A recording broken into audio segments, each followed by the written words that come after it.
Morning. This is Roy Mitchell with cameraman Ken in the home of Councillor Alec Walter, here for an interview. Before that, weather, totally crappy. Raining. And if Mr. Councillor Alec Walter does not fix his driveway, there will be a swimming pool there. We had to swim to his house. Anyway, let's go over to Alec Walter. Welcome to HYBLA Today, Alex. And thank you very much. Can I call you Alex, Your Honor? Please call Okay, me. all right.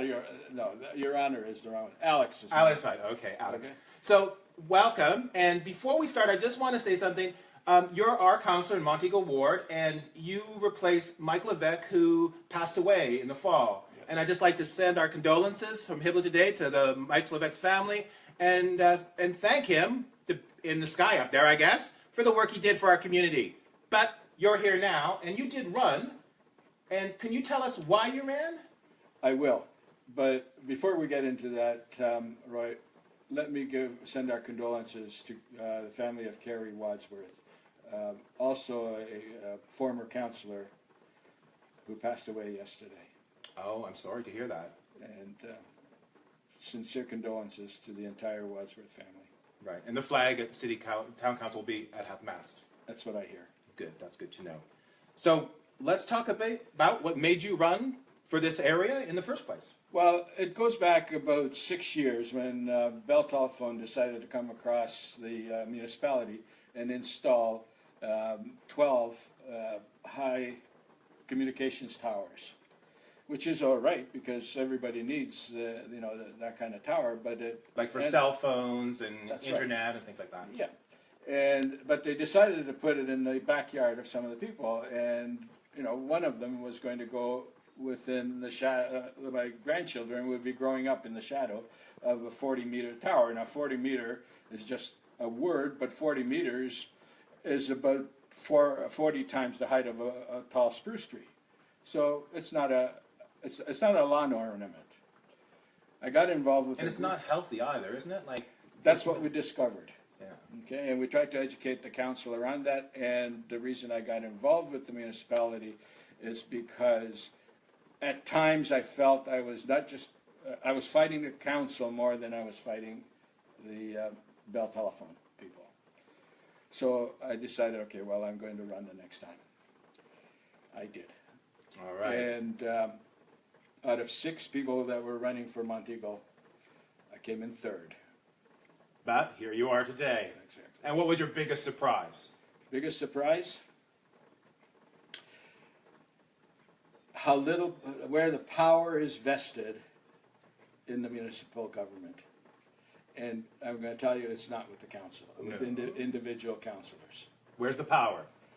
I think it's shared by the upper administration and the upper tier of the council. And of course, when the council is together and they make a resolution that is passed at council, that supersedes the opinions and wishes of the administration. So individual councillors have very little power.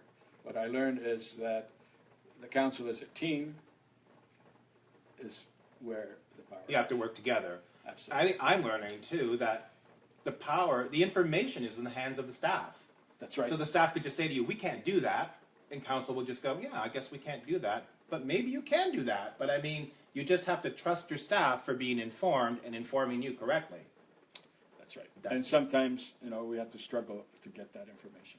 Right. And this is a part-time job, so do you struggle a lot? Like, how many hours is that struggling? I never count hours. Okay. Okay. I've worked all my life. I'm going to be 71 this summer, and I've worked since I was 11 years old. And I've always worked to do the job, not to punch a clock and see how much and it's the same here. Okay, but does your wife say, Alex, put it away and come to the dinner table, Alex? Well, that really did happen. I was on the phone for quite a while on a Sunday, and she says, come on, Alex, it's Sunday and we're ready for dinner. Get off the phone. And all right, sometimes I do get carried away. And what's the best part of your job as councillor for Montego Ward? Well, the best part is a feeling that you're making a difference. And all the much of the feedback, not all, but much of the feedback that I get is that both from constituents and council members and staff, is that I am making a difference.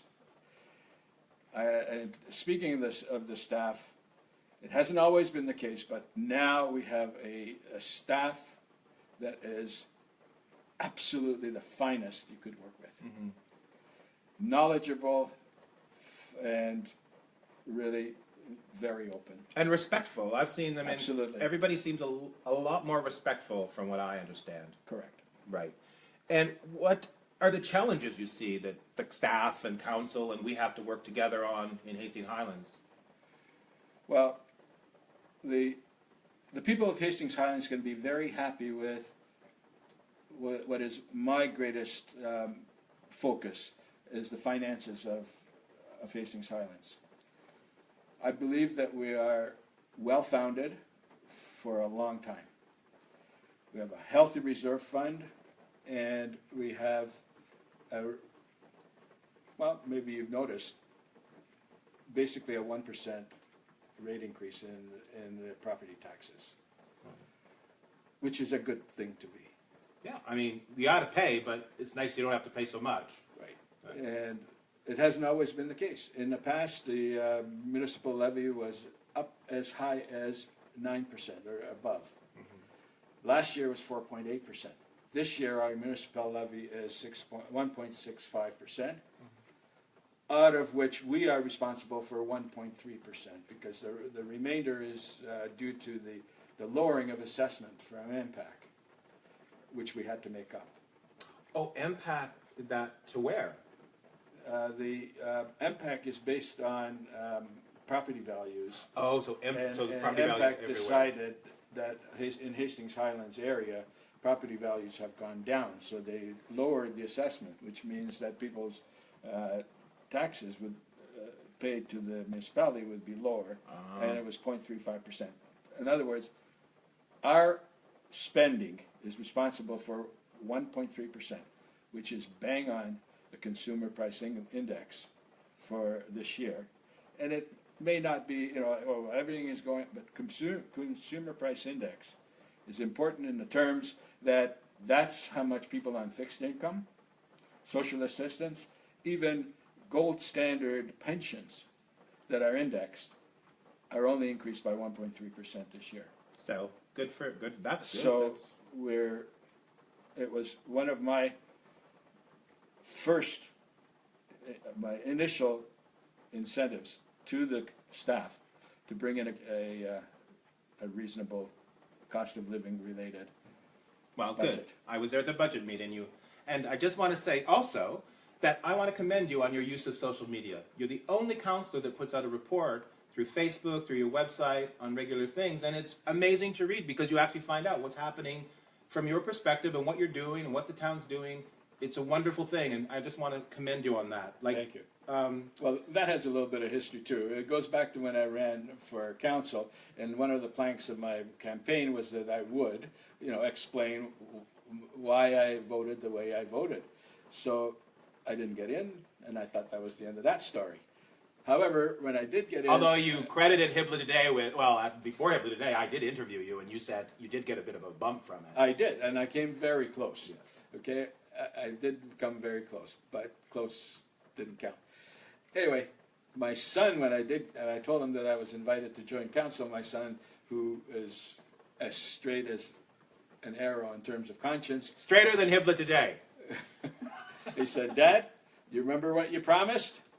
So I had to educate myself on website design, and here it is. Well, good for you. Because and I'm getting lots of hits. Yeah. Okay, over the 3 months, I've probably had over 1,000 hits. Congratulations. And you are also concerned about high-speed internet out here, so it would make sense if you're going to be concerned about high-speed internet that you use the internet, right? Absolutely. Okay. Big like on that, Councillor Walder. Big like.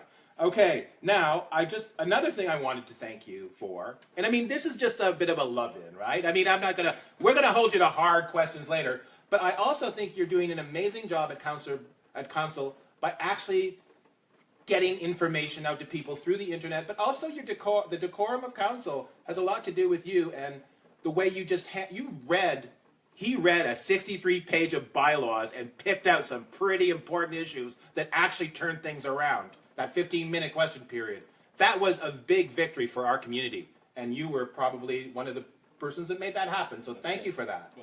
Without you reading, which I don't think a lot, well, I'm going to say a few people on council do not read a lot. They should read more. But anyway, this is 11. Let's not get all bitchy. All right. Okay. Let's talk about legacy. Now,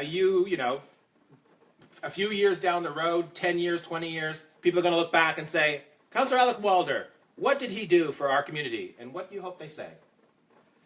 Well, I'm hoping that they'll say that, oh, that old curmudgeon did all right. That's all. That's it. Okay. But, what's most important to me is what my grandchildren are going to say. Oh, come on. That's such... Okay, why did we come early to this place? Because...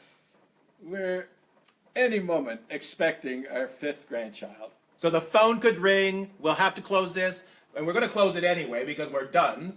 But congratulations on being a granddad again to your family. Thank you. And again, thank you for your work for our community, and hopefully we'll talk again over some hard-hitting issues where I'm not going to be so nice. And the weather will be better.